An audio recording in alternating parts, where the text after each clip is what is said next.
Go ahead and try this question.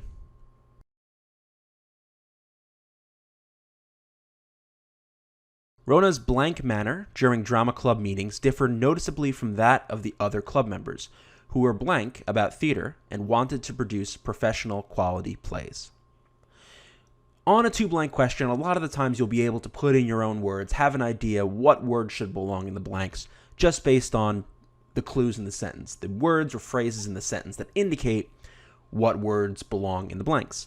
Now, occasionally, and this question's kind of an example of it. It's not a perfect example, but it does the job well enough to illustrate the strategy that you can use sometimes on these questions. Sometimes on dual blankers, you won't find any clue in the sentence at all, or it'll be hard to know exactly what words might belong in the blank.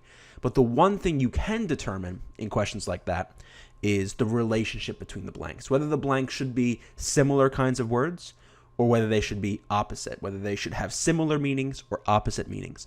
And to determine that, you need to look at the sentence and determine if there are any clues that indicate that relationship.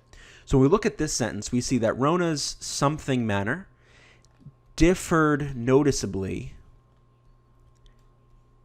from that of the other club members who were blank about theater. So we know that if her manner is differing from that of the other club members, that these blanks are likely to be opposites. So here we have opposite blank. So when we go to the choices, we want to find words that have opposite meanings. If the words have the same meaning or if they have no relationship, we can get rid of it.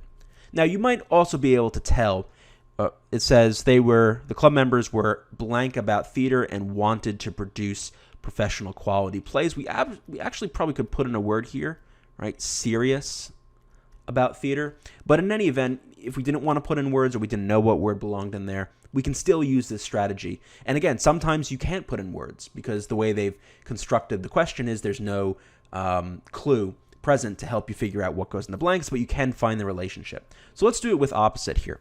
So disaffected and lethargic. So disaffected means like dissatisfied. Lethargic means lacking energy.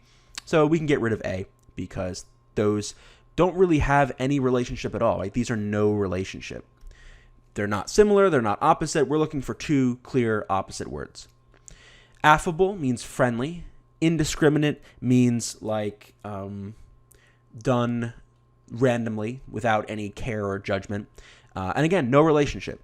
There's no relationship really between friendly and done without care. I mean, maybe you'd say that maybe they're opposite, but does it make sense to say that Rona's affable manner differed from that of her club members who were indiscriminate about theater and wanted to produce professional quality plays? Again, we're looking almost for something like serious in this blank. So even if you thought that these were somewhat opposite to each other, it just doesn't really work. Scornful means full of contempt, and disgruntled means like angry or dissatisfied about something.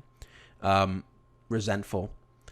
Again, these, if anything, are kind of similar to one another. They're both negative. They're both dealing with contempt or anger in some sense. So they're similar. We're looking for something opposite, so we can get rid of C. Enthusiastic and avid. And avid actually means something like enthusiastic. So again, we've got two choices that are similar here. Again, we're looking for something that's opposite, so we can also get rid of D. So hopefully E works. Nonchalant means like you don't really put much care into something or you're not really worried or interested in something. So that is nonchalant. And ardent means the opposite. Ardent means passionate and enthusiastic. If you're ardent, it means you're not nonchalant. Those are completely opposite. So because we have an opposite choice and we were looking for opposite words, we're going to go with choice E. Now, if you look at ardent kind of means something like serious. It's not perfect, but it is in the correct universe. We are probably looking for something positive in this blank, given that they want to produce professional quality plays. But regardless of what we think might or might not go into the blanks, we see that the only choice that's opposite is choice E, and that's the answer. Now, you can't use this strategy on every 2-blank sentence completion, but you certainly can use it on those where maybe it's not clear what goes in the blank. And this is just a useful backup strategy to help you with those kinds of questions. To learn more about Reason Prep's SAT, SAT subject test, and ACT video courses, go to reasonprep.com/enroll. And you can find the link in the description below the video.